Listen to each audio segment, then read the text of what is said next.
आप सबको नमस्कार हो। अब मैं आपको जैमिनी पद्धति की दृष्टि के बारे में बता रहा हूँ। मेरे सामने ये कुंडली है, एक एक 4 7 10। ये कुंडली है चर राशि की।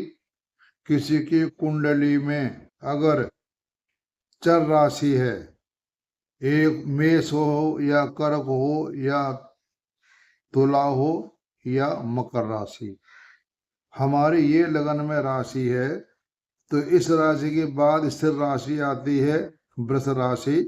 तो हम इस राशि को छोड़ देंगे, बाकी 3 राशि बची, 5 8 11। तो मेष राशि की दृष्टि हमारी पंचम भाव पर, छठे भाव पर और 11 भाव पर पड़ेगी। ठीक है। अब चलते हैं कर्क राशि। किसी की लगन और कर्क है, हमारी 12 भाव होते हैं, 12 राशियां होती हैं। मैं 12 लगनों के बारे में बताऊंगा। पहले मैं चर राशि के 4 लगनों के बारे में बता रहा हूँ। किसी की अगर चर लगन है तो चर लगन के बाद स्थिर राशि आती है सिंह, तो हम सिंह को छोड़ देंगे। उसके बाद 3 राशि बची, 8 11 और 2। इस राशि की दृष्टि इन भाव पर पड़ेगी। अगर यहाँ कोई ग्रह बैठा है तो दृष्टि मानी जाएगी, और कोई ग्रह नहीं बैठा है तो वो खाली दृष्टि मानी जाएगी। उसका हम, और जो ये हमारे भाव हैं, वो हम कुंडली के हिसाब से उनका सारा कुछ फल निकालेंगे। अगर हमारी तुला राशि हुई तो तुला राशि के बाद स्थिर राशि आती है वृश्चिक, हम वृश्चिक राशि को छोड़ देंगे। उसके बाद राशि बची हमारी 11 2 5। तो तुला राशि की दृष्टि पंचम भाव पर, छठे भाव पर, 11 भाव पर पड़ी। यहाँ कोई ग्रह बैठा है तो। और इसके बाद हम आते हैं मकर राशि पर। मकर राशि अगर किसी के लगन में है, उसकी दृष्टि हमारी 10 के बाद 11 राशि स्थिर राशि आती है। यहाँ इसकी दृष्टि नहीं जाएगी, ग्रह की ये दृष्टि जाएगी वृष, सिंह और वृषभ राशि पर। यानी चर राशि की दृष्टि हमारी 5 6 11 भाव पर जाएगी, चारों लगनों के आधार पर। ठीक है। अब हम चलते हैं स्थिर राशि में। स्थिर राशि में हमारी 2 5 8 11 होती है। अगर स्थिर राशि हमारी वृष है तो इससे पिछली राशि को हम छोड़ देंगे। वो हुई हमारी मेष राशि, यह है कर्क राशि हुई, वो चल राशि हुई, तो ये इसको नहीं देखेगी। बाकी ये 4 7 10 भाव को देखेगी, यानी तीसरा भाव, छठा भाव और 10वां भाव को देखेगी। कोई ग्रह बैठा है तो मानी जाएगी, वरना नहीं मानी जाएगी। उसी तरह से अगर किसी की लगन सिंह होती है तो उस सिंह राशि की दृष्टि 5 से पहले कर्क राशि आई है, यानी चर राशि, उसको हम छोड़ देंगे। उसके बाद 3 राशि बची, 7 10 1। इसकी दृष्टि यहाँ पर ही, यानी स्थिर राशि की जो दृष्टि है वो 3 9 और 6 पे, और चर राशि की दृष्टि 5 8 और 11 पे, 5 8 11। और इसी राशि की दृष्टि 3 6 10 पे। उसी तरह से अगर राशि आती है, मान लो वृश्चिक राशि लगन में होती है, उसकी दृष्टि भाव तो वही रहेंगे हमारे 3 6 और 9। तो 8 से पहले जो राशि आती है वो चर राशि को छोड़ देंगे, बाकी 10 1 4 पर दृष्टि पड़ी। उसके बाद अगर किसी की इसे राशि की लगन कुंभ आती है तो कुंभ राशि की दृष्टि, इससे पहले चर राशि मकर आती है, इसे हम छोड़ देंगे। इसके बाद दृष्टि आती है 3 राशि बची, 1 4 7।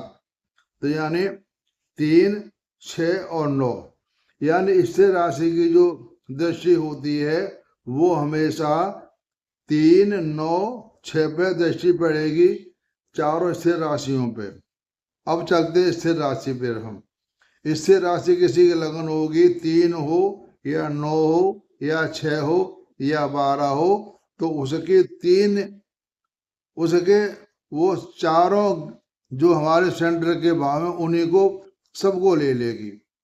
यानी दिशा राशि जो होगी लगन में, तो वो इसकी जो राशि होती है दिशा राशि, ये चारों राशि लगन में ही आती है। तो इनकी दृष्टि हमारी पड़ गई 1 4 7 10। 9 हो तो भी 1 4 7 10, और कन्या हो तो भी 1 4 7 10, और मीन लगन हो तो भी 1 4 7 10। यानी दिशा राशि की दृष्टियां होती है वो आपस में सभी पर दृष्टि पड़ती है। और यहाँ दृष्टि तभी मानी जाएगी जब कोई ग्रह बैठा हो। ग्रह नहीं बैठा हो तो खाली भाव की दृष्टि से कोई मतलब नहीं वो बोलता। हमने जो हमारे जैन पद्धति में जो 7 कारक होते हैं वो हमने देखना है किस भाव में कौन सा कारक कहाँ बैठा हुआ है, और उस भाव से कौन सा ग्रह संबंध बना रहा है। तो ये मैंने आपको बताया था राजयोग के बारे में। जैमिनी पद्धति में खास योग बनते हैं, पहले भाव आत्मा कारक से, दूसरा भाव अमात्य कारक से, और तीसरा जो होती है हमारा पुत्र कारक से पंचम भाव, और एक होता है दारा कारक। ये और इनमें सब में भाव में जो खराब भाव होते हैं 12 6 8, उसी तरह से हमारे जैमिनी पद्धति में जो ज्ञाति कारक होता है वो 6 8 12 भाव का ही फल बताएगा। ज्ञाति कारक जिससे भाव से संबंध हुआ वो उस भाव को बिगाड़ता है। तो ये मैंने आपको दृष्टि बता दी, आप दृष्टियों को याद कर लेंगे तो आप फिर जो जैन पद्धति के योग होते हैं उन योगों को लगा लें और पार्श्वपद्धि योग को लगा लें, दोनों की तुलना करके फिर फलादेश करेंगे तो आपको उससे जल्दी सुविधा मिल जाएगी और आपको ज़्यादा मेहनत करने की आवश्यकता नहीं है। अगर इसमें थोड़ी बहुत कुंडली में टाइम में फर्क हो तो भी हमारा इसमें सिर्फ चंद्रमा का अंतर पड़ेगा। बाकी हमारा जो आत्माकार अमात्याकार जो भी ग्रह होता है उसमें ग्रहों के आधार पर ही माने जाएंगे। टाइम में थोड़ा फर्क हो, कम आधा 1 घंटा फर्क होने से हमारे सिर्फ चंद्रमा ग्रह पर ही राशियों जो है होती है अंश कलाम फर्क पड़ेगा, बाकी ग्रहों पर नहीं पड़ेगा। तो इसमें हमारा जो आत्माकार ग्रह होता है वही मेन मुखिया कुंडली का माना जाता है, और पार्श्व पद्धति में हमारा लग्नेश और लग्न भाव माना जाता है, और जैमिनी पद्धति में मुख्य ग्रह हमारा आत्मा कारक और अमात्य कारक, और पार्श्व पद्धति में लगन भाव और चंद्र लगन 2 लगन मानी जाती है।